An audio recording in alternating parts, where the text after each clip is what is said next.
Creating a strong password is one of the most important parts of signing up for a website. Your password is the main line of defense, stopping online attackers from accessing your account and personal information, so creating a good one is crucial for keeping your account safe. In this video, I will show you 2 examples of how to sign up to a website and give tips on creating a password that keeps attackers out and is memorable. The website I will be using for today's example is YouTube, since it is one of the most viewed sites on the internet and has a very similar sign-up system to many other websites. So here I have a new tab that has not been signed into yet. This is what YouTube will look like for you if you don't have an account. At the top of the website is a bar containing the logo, search bar, and some buttons. Usually this is where there will be a sign in or register button. As you can see at the top right here, sign in. So, if there is a button for registering or signing up, just press that button and it'll take you to the page. If not, we'll just click the sign in button here. Now it wants us to sign into a Google account because YouTube is owned by Google. If you already have a Google account made, you can put in your email and password for this website. However, most websites will require you to make a new account with a separate login from your email. Remember that these accounts are not the same as your email account, even if you put in your email. The button to create a new account is usually at the bottom of the login screen as seen here. Click Create Account. You can ignore this pop-up, it doesn't really matter. I think most websites will not do this. I will just press Personal Use. So a lot of times websites will ask for personal information when you sign up. I try to put in as little information as I can, but sometimes it's unavoidable. I'll put in the name, John Smith. Remember that different websites may ask for different information, so the questions you have to answer will not necessarily match the ones I'm being given here. Next. Now it wants more info. You don't have to put your actual birthday, most people don't. These fields usually don't matter. So I will just put January 1st, 1980. Rather not say. Next. The next, your email. Most websites will only use your email and password for the login. If this account is personal, use your personal email. If you're making this account for work, you may want to use your work email instead. It is up to you. Just make sure the email you give is one that you have access to. So let's say my email is johnnysmithson@myyahoo.com. Next. Now they've sent an email to confirm that we are not using someone else's email. You will have to go to your email inbox and find the email from the website. They will most likely have sent you a code. So here I have my inbox. I'll refresh the page. Now I have an email from Google saying verify your email address. Here's the code 916620. So remember, I'll put the code in now. 916620. Next. So now is the most important part, which is creating a strong password. A good password should be at least 6 letters long, have at least 1 uppercase and 1 lowercase letter, and at least 1 number. Here are some examples of good passwords on the screen. Once again, here are the examples. The most important part of the password besides being strong is that you can remember it. You can include something personal in it like the name of your first pet, or the year you got married, or your favorite food. Forgetting passwords is an all too common problem I see among people I know, so just make sure it's one you won't forget. I'll let you linger on them for a moment. As you can see, all these passwords on the good side are using the right elements. They're long enough. They have a mix of uppercase and lowercase letters and numbers. Whereas the ones on the bad side, as you can see, they're easy to guess, like password. Or they don't have a great mix of uppercase and lowercase. Like 1, 2, 3, 4, 5, 6, 7, 8, 9. That's maybe the first password attackers may guess. And John Smith's. Having just your name be the password is once again an easy password to crack and not recommended. Also, a very strong system for creating passwords is the one shown in the last two examples on the good side.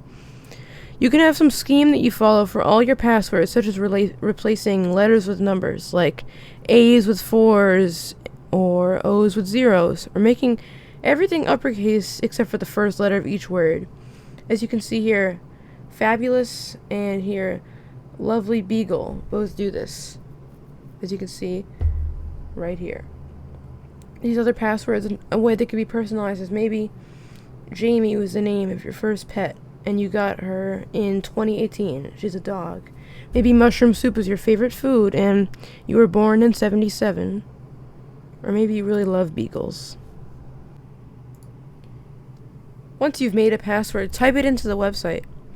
You will usually have to put it in twice to make sure that you haven't accidentally put in a password with a typo or mistake unknowingly. So now I will put in the password.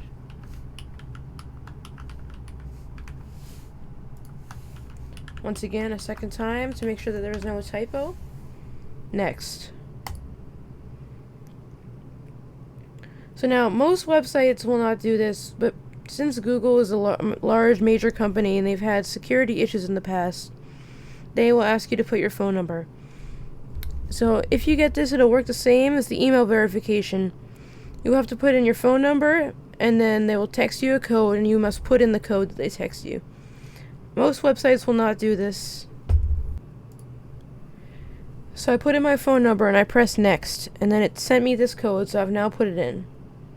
Once you put in your code, click next again.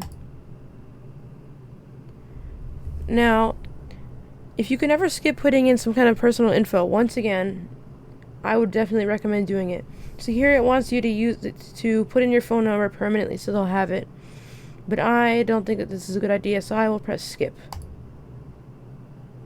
Now, reviewing my account info. This is right. This is my right email.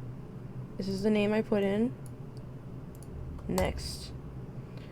So finally, the last thing is the terms of service. You can read it if you want. It just explains what you're agreeing Google and can and cannot do if you sign up. If you want to sign up for the website, you have no choice but to agree. Most people do not read it. I will just skip. I agree. Confirm. And now you've made your Google account. So now if you want to sign in, so I'll sign out. Here it is. Sign out. Now all I have to do to sign back in is by pressing sign in at the top right here. Oh, it even remembers, but let's pretend that it doesn't remember.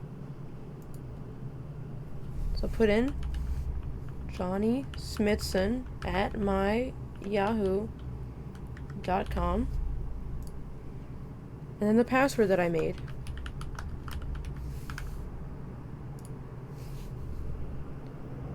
And now I've signed in. You've now created your YouTube account.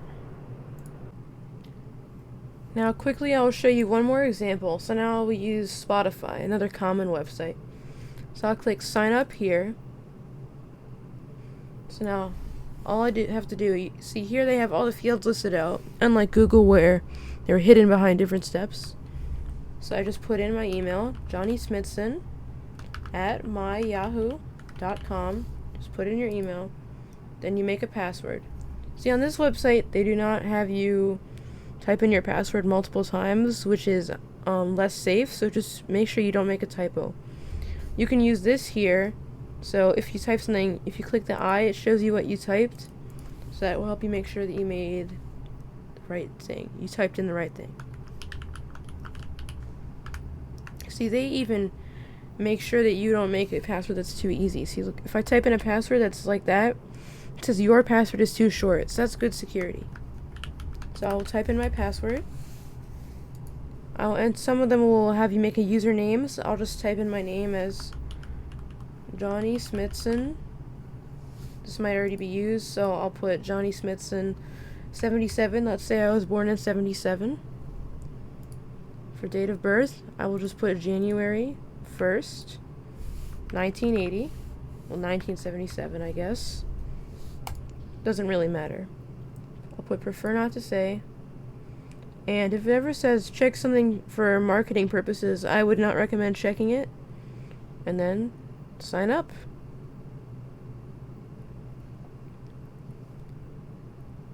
So now I'm signed into Spotify. If I log out, now I can log back in. So now I'll try again. Johnny Smithson at myyahoo.com and my password. And now I'm back into my account. So now I've shown you 2 examples of how to sign up for websites and create strong passwords that keep attackers out and keep your account safe. I hope this was helpful, and I hope you have a good day. Goodbye.